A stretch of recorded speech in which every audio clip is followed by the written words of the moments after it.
ഉർവശി കഴിഞ്ഞില്ലേ? കഴിഞ്ഞില്ലേ എടുത്തി? കത്തിക്ക് തീരെ മൂർച്ചയില്ല. ആര് പറഞ്ഞു? കത്തിക്ക് മൂർച്ചയില്ലാത്തതല്ല കുഴപ്പം, ചെയ്യാൻ മനസ്സില്ലാത്തതാ.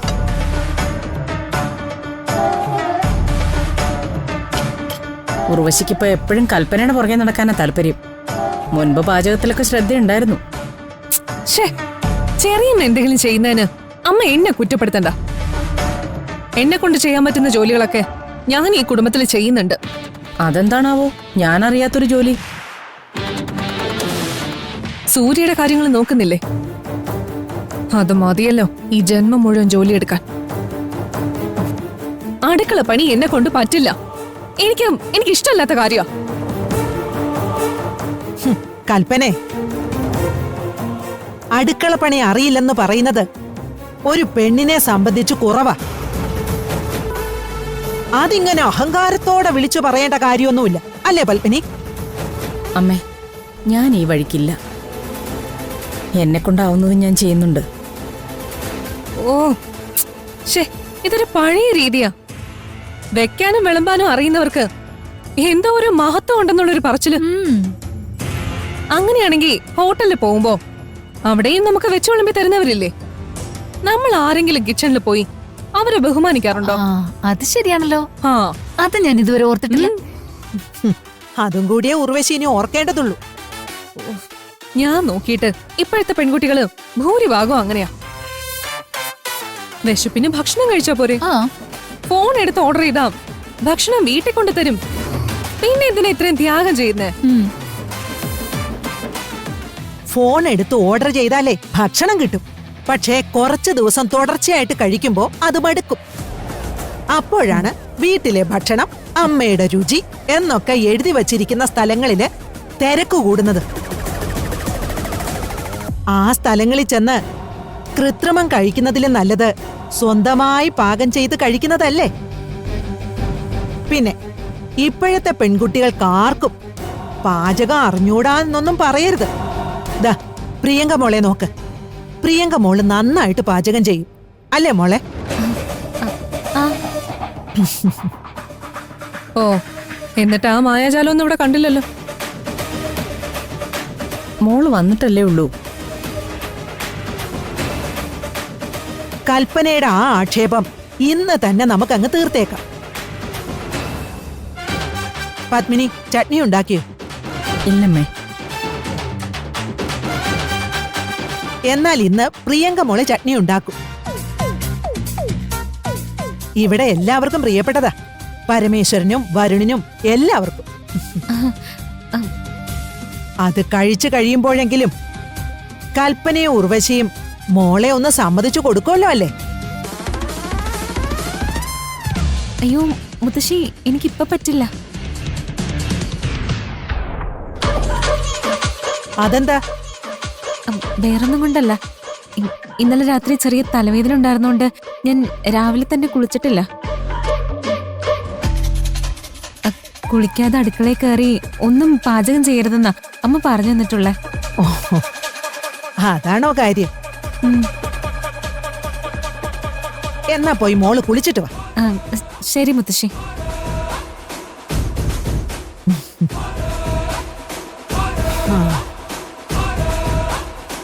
ഓരോ രീതികളുടെ വ്യത്യാസം കണ്ടോ മക്കളെ? കുളിച്ചിട്ട് അടുക്കളയെ കയറണം എന്ന് പറയുന്നത് നിങ്ങൾക്ക് ചിലപ്പോ കളിയാക്കാൻ തോന്നുന്ന കാര്യമായിരിക്കും. പക്ഷേ അത് പറഞ്ഞു വച്ച പഴമക്കാരെ ഉദ്ദേശിച്ച കാര്യം എന്താന്ന് അറിയൂ? ശുദ്ധം ചെയ്ത മനസ്സും ശുദ്ധിയായ ശരീരവും കൊണ്ട് പാചകം ചെയ്താലേ മനസ്സ് നിറഞ്ഞ് വിളമ്പാൻ പറ്റൂന്ന്. അത് പ്രിയങ്കമോള് പഠിച്ചിട്ടുണ്ട്. ഓ അമ്മേ,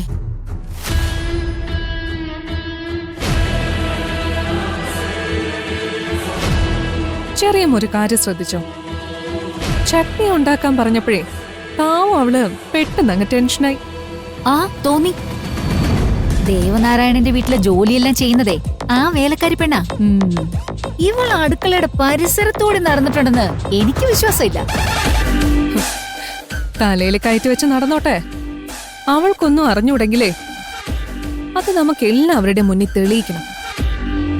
അതിനെന്താ ഒരു മാർഗം? മാർഗമുണ്ട്.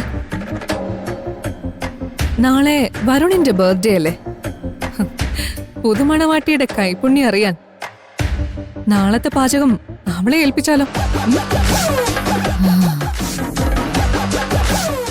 പക്ഷേ അമ്മ സമ്മതിക്കൂ? അത് നമ്മുടെ മിടുക്ക്.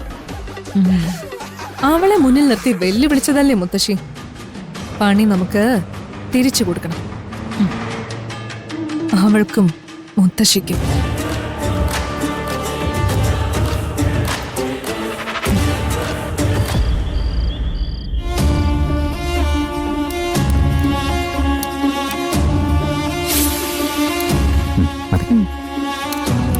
പ്രിയങ്ക മോൾ കൂടി ഇരുന്നൂടെ?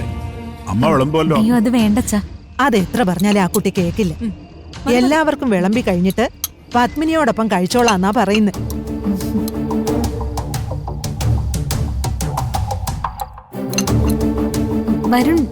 വരുൺ എന്താ കഴിക്കാത്തെ? ഈ കറി കുറച്ചുകൂടി ഇടാം. വേണ്ട വേണ്ട വേണ്ട. കഴിക്ക്.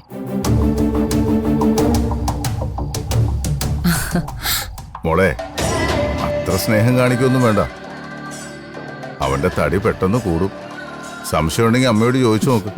വിവാഹം കഴിഞ്ഞിട്ട് 2 മാസം കൊണ്ട് എനിക്ക് കൂടിയത് 6 കിലോയാ.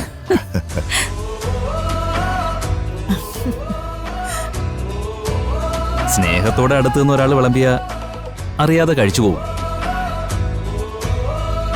എന്റെ ഭാഗ്യത്തിന് എനിക്ക് തടി കൂടിയിട്ടില്ല.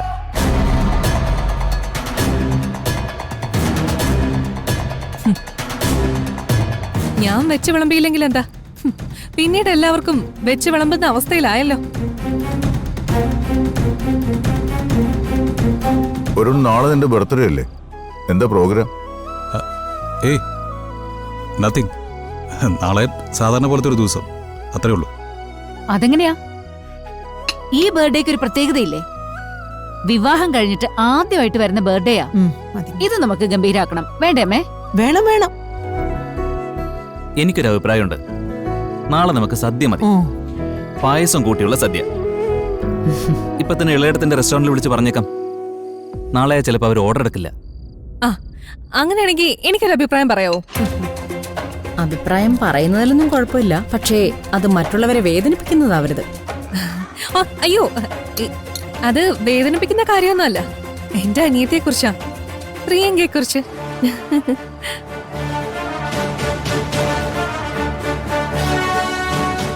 മുത്തശ്ശി പറഞ്ഞിട്ടേ എനിക്കറിയാവൂ. നമ്മൾ പറയുന്ന ഈ ഇളയിടം ഉണ്ടല്ലോ, ആ ഇളയിടത്തിനെ അതിശയിപ്പിക്കുന്ന ഒരു പാചകക്കാരി നമ്മുടെ വീട്ടിലുണ്ട്.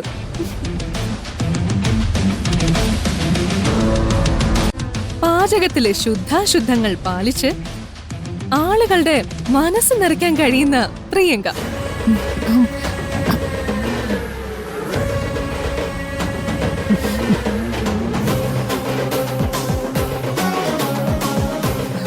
പ്രിയങ്ക പാചകം ചെയ്ത് നമ്മൾ ഇതുവരെ ഒന്നും കഴിച്ചിട്ടില്ലല്ലോ. നാളെ പ്രിയങ്കയുടെ വക ഒരു സദ്യ ആയിക്കോട്ടെ.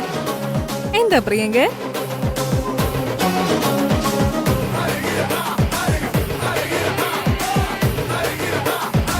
അതെങ്ങനെയാ ഇത്രയും പേർക്ക് മോളെ ഒറ്റയ്ക്ക് സദ്യ ഒരുക്കുന്നത്? തനിച്ച് ചെയ്യണ്ട, നമുക്ക് എല്ലാവർക്കും സഹായിക്കാലോ.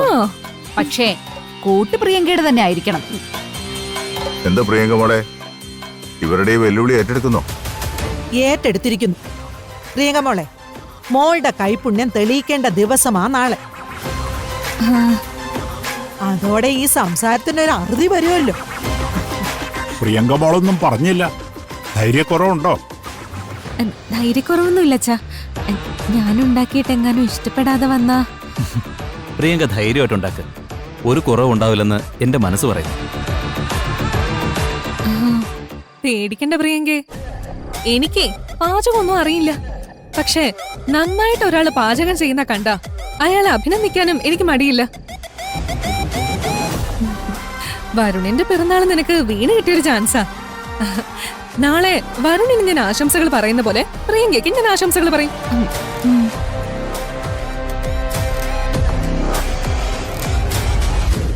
ഞങ്ങളെല്ലാവരും അഭിപ്രായം പറഞ്ഞു.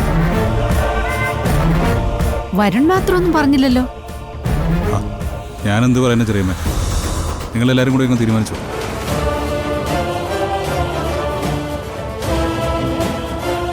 അപ്പോ അത് തീരുമാനമായി. നാളത്തെ സദ്യ പ്രിയങ്ക മോളുടെ വക.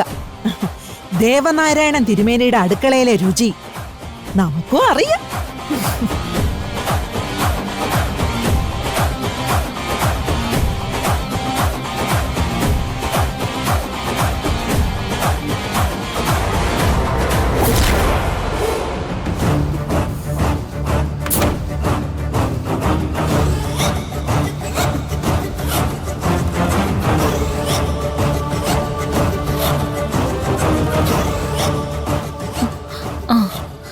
ചേച്ചി വിളിക്കാം.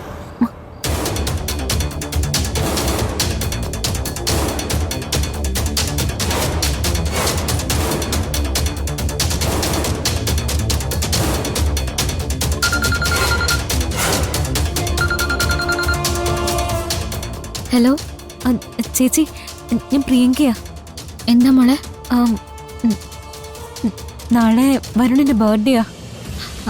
ആ അല്ല, അതെന്തിനാ എന്നോട് പറയുന്നത്? ഓ, പിറന്നാൾ അറിയിച്ചൊന്നും അല്ല. ഞാൻ വേറൊരു ആപത്തിൽപ്പെട്ടിരിക്കുക. ആപത്തോ? എന്താപത്ത്? ഇവിടെ കുറെ രാക്ഷസികളുണ്ട്. വരുണിന്റെ ഏട്ടന്റെ ഭാര്യയും ചെറിയമ്മയും എല്ലാവരും കൂടി എനിക്കൊരു പണി തന്നിരിക്കുക. നീ വഴക്കാണോ അവരുമായിട്ട്? ഓ, വഴക്കൊന്നും അല്ല. നാളെ വരുണിന്റെ പിറന്നാളിന് സദ്യ ഒരുക്കണമെന്ന്, അതും ഞാൻ ചെയ്യണമെന്ന് എല്ലാരും കൂടി തീരുമാനിച്ചിരിക്കുന്നത്. അയ്യോ, നിനക്കറിയില്ലെന്ന് പറയാറുന്നില്ലേ?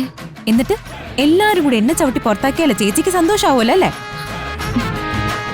ഞാൻ എന്ത് ചെയ്തിട്ടാ? ഞാനേ ദേവനാരായണൻ തിരുമേനിയുടെ മോള പാചകത്തിൽ വലിയ കൈപ്പുണ്യമാണെന്നൊക്കെ ആ മുത്തശ്ശി ഇവിടെ വിളമ്പി നടക്കുമായിരുന്നു. അതാ കുഴപ്പമായത്. ആ പെണ്ണുങ്ങളാണെങ്കിൽ കിട്ടിയ അവസരം കൃത്യമായിട്ട് ഉപയോഗിച്ചു. ഇനിയിപ്പോ എന്താ ചെയ്യാ? എന്ത് ചെയ്യാൻ? ഞാൻ അടുക്കള കയറി എന്തെങ്കിലും ഉണ്ടാക്കിയാലുള്ള അവസ്ഥ അറിയാലോ.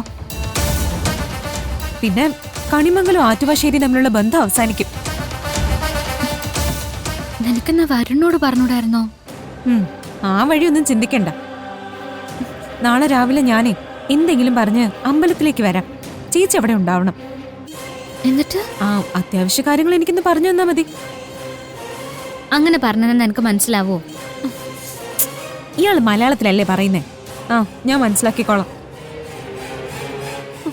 എന്റെ ദൈവമേ, നാളത്തെ ദിവസം എങ്ങനെയെങ്കിലും ഒന്ന് കഴിഞ്ഞാ മതിയായിരുന്നു. മുളഞ്ഞ് ടെൻഷൻ ആവല്ലേ? ടെൻഷൻ ആവാതെ പിന്നെ കുറെ ആളുകൾ നന്മ വിളമ്പിക്കൊണ്ടങ്ങ് നടക്കുക. മനുഷ്യനെ പെടാപ്പാട് പെടുത്താൻ. ചേച്ചി, ചേച്ചി നാളെ ഉണ്ടാവുമല്ലോ അല്ലേ? ഞാൻ വരാം. ആ, എന്നാ ശരി, നാളെ കാണാം. ഇനി പാതിരാത്രി ആവുമ്പോഴേക്കും വിഭവങ്ങളുടെ ലിസ്റ്റും കൊണ്ട് എങ്ങാനും വരുമോ എന്തോ. അതിനും മടിക്കില്ല നാശങ്ങള്. എടേ, ഇഷ്ടമുള്ളോണ്ടല്ലേ അവരങ്ങനെയൊക്കെ പറയുന്നത്. അത്തരം ഉപദേശങ്ങളൊന്നും വേണ്ടായേ. ഇവിടെ ഉള്ളവരുടെ ഉപദേശങ്ങൾ കേട്ട് തന്നെ എനിക്ക് ഭ്രാന്ത് പിടിച്ചിരിക്കുക. താൻ വെച്ചോ.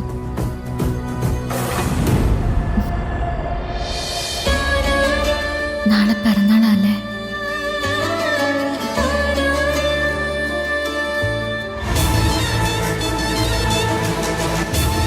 പിറന്നാളല്ല, കൊല്ലാനുള്ള ദിവസമാണ് നാളെ.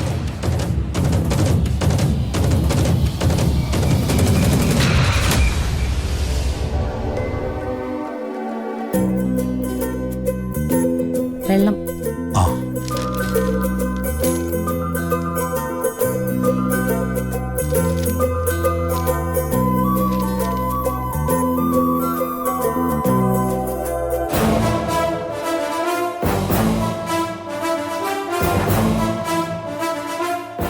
അമ്മേ, ആ, ഞാൻ നമ്മുടെ ക്ഷേത്രത്തിലൊന്ന് പോവാ. എന്നിട്ട് മോളെന്ത് നേരത്തെ പറയാതിരുന്നേ? വരുണിന്റെ ബർത്ത്ഡേ ആയതുകൊണ്ട് അച്ഛനോടൊരു പ്രത്യേക പൂജ കഴിക്കാൻ പറഞ്ഞിട്ടുണ്ടായിരുന്നു. എനിക്ക് കുറച്ചു നേരം നടയിലിരുന്ന് പ്രാർത്ഥിക്കാൻ വേണം. അതുകൊണ്ട് ആരെയും ബുദ്ധിമുട്ടിക്കണ്ടെന്ന് വിചാരിച്ചു. എന്നാലും വരുണിനെ കൂടെ കൂട്ടാമായിരുന്നില്ലേ മോളെ? വരുണിന് തിരക്കായിരിക്കില്ലേ അച്ഛാ? അതോ നിങ്ങൾ തമ്മിലുള്ള പിണക്കം ഇതുവരെ അവസാനിച്ചില്ലേ?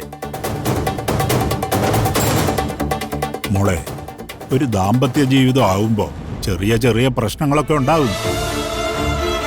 വളരെ പെട്ടെന്ന് അത് മറികടക്കുക എന്നതാണ് പ്രാക്ടിക്കലായി മനുഷ്യർക്ക് ചിന്തിക്കാവുന്ന കാര്യം. അവന്റെ ഭാഗത്തുനിന്ന് തെറ്റുണ്ടായാലും മോളത് കാര്യമാക്കരുത്. മോൾ അവന്റെ കൂടെ തന്നെ ഉണ്ടാവണം എപ്പോഴും. അച്ഛാ, എനിക്ക് വരുന്നോട് പ്രശ്നമൊന്നുമില്ല അച്ഛാ. എന്നെ എല്ലാരും ഇവിടെ സ്നേഹിക്കുന്നുണ്ടല്ലോ. ഞാനത് ആലോചിക്കുകയായിരുന്നു. വേറെ ഏതെങ്കിലും കുട്ടിയായിരുന്നെങ്കിൽ വീട്ടിൽ വിളിക്കലും പരാതി പറയലും ഒക്കെ കഴിഞ്ഞേനെ. പ്രിയങ്ക മോൾക്ക് നല്ല പക്വതയുണ്ട്. നീ എങ്ങോട്ടാ? എനിക്കൊന്ന് പുറത്തു പോകാനുണ്ട്. മോൾ അമ്പലത്തിൽ പോവാൻ നിൽക്കുക. അവളെ തനിച്ചു വിടണ്ട. നിങ്ങൾ രണ്ടുപേരും കൂടി പോയിട്ട് വാ. അല്ല, എനിക്ക് ഒരാളെ കാണാനുണ്ട്, അത്യാവശ്യം. തർക്കിക്കണ്ട. ഈ കാര്യം കഴിഞ്ഞിട്ട് മതി. എന്തത്യാവശ്യവും.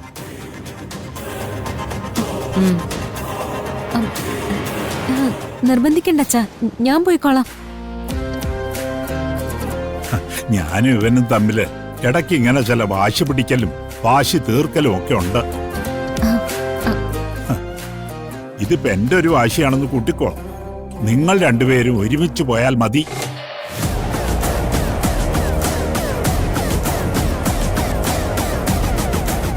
എന്താടാ, ബുദ്ധിമുട്ടുണ്ടോ? ഇല്ല ചാ, ഞാൻ പോവാ. എന്ന് കരുതി പൂർണ്ണമായി ഞാൻ പറയുന്നതിന്റെ പേരിലാക്കണമെന്നില്ല. നിന്റെ പിറന്നാളിന് നിനക്ക് വേണ്ടി പ്രത്യേകം പൂജ കഴിക്കാനാ പ്രിയങ്ക മോള് പോകുന്നത്. അപ്പൊ നീ കൂടെ ഉണ്ടാവുന്നതാണല്ലോ അതിന്റെ ശരി. പോയിട്ട് വാ മക്കളെ. നല്ല ശക്തിയുള്ള ദേവനാ. മനസ്സിൽ എന്തുണ്ടെങ്കിലും ആ നടയിൽ നിന്ന് പറഞ്ഞാ മതി. ദൈവം അത് നടത്തിത്തരും. അതെ, ആ നട എനിക്കും പ്രിയപ്പെട്ടതാ. അതുകൊണ്ട് ഞാൻ ഏതായാലും പോകുന്നുണ്ട്. ഒരു മിനിറ്റ്, ഞാനൊരു സാധനം എടുക്കാൻ മറന്നു. ഒന്ന് മാറിക്കേ.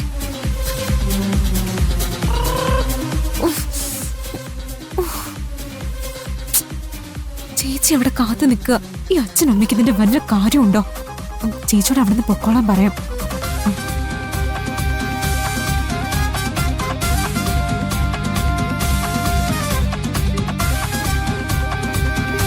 താങ്കൾ വിളിക്കുന്ന നമ്പർ പരിധിക്ക് പുറത്താണ്. ദയവായി അല്പസമയത്തിന് ശേഷം ശ്രമിക്കൂ. മോളെ, എന്താ എടുക്കാൻ വന്ന് കണ്ടില്ലേ? ആ, കിട്ടി. അല്ല, മോളാ ഫോൺ ഇവിടെ വെച്ചിട്ട് പോ. അയ്യോ അമ്മേ, ക്ഷേത്രത്തിൽ പോകുമ്പോഴെങ്കിലും മനസ്സ് സ്വസ്ഥമായിട്ടിരിക്കട്ടെ. മാത്രമല്ല, രണ്ടുപേരുടെയും കയ്യിൽ ഫോണുണ്ടെങ്കിൽ രണ്ടുപേരും അത് നോക്കിക്കൊണ്ടിരിക്കും. ഇങ്ങനെയൊരു സാധനം കയ്യിൽ ഇല്ലെങ്കിലോ പരസ്പരം നോക്കാനും തോന്നും. അതുകൊണ്ടാ പറയുന്നേ. ഇങ്ങിതാ, അമ്മ ഭദ്രമായിട്ട് വെച്ചോളാം. അല്ല, താ. മോള് വാ വാ.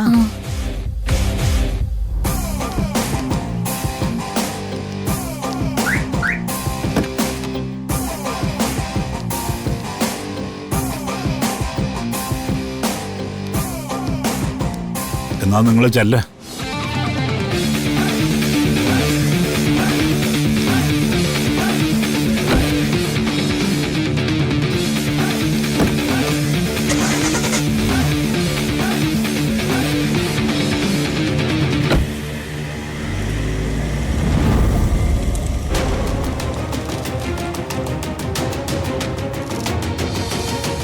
അവന്റെ ചിന്തയിൽ ഒരു മാറ്റവും വന്നിട്ടില്ലെന്ന് തോന്നുന്നു അല്ലേ? പോയിട്ട് വരട്ടെ. അവരൊന്നിച്ച് നടക്കുമ്പോൾ തീരാവുന്ന പ്രശ്നങ്ങളേ ഉള്ളൂ.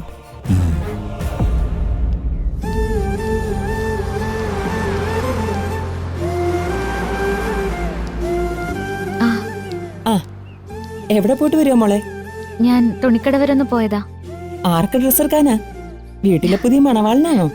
അല്ല അല്ല, അച്ഛനാ. തിരുമേനിക്കാണോ? എന്തെങ്കിലും വിശേഷമുണ്ടോ? ഏയ്, വിശേഷമൊന്നുമില്ല. അച്ഛനൊരു ഡ്രസ് എടുക്കണം തോന്നി, അത്രേ ഉള്ളൂ. നല്ല കാര്യം. പ്രിയങ്ക മോക്ക് സുഖമല്ലേ? ആ, സുഖായിരിക്കുന്ന ആന്റി. ഞാൻ തിരക്കിയായിട്ട് പറയണേ. ഓ, പറയാം. ആ, ശരി എന്നാ.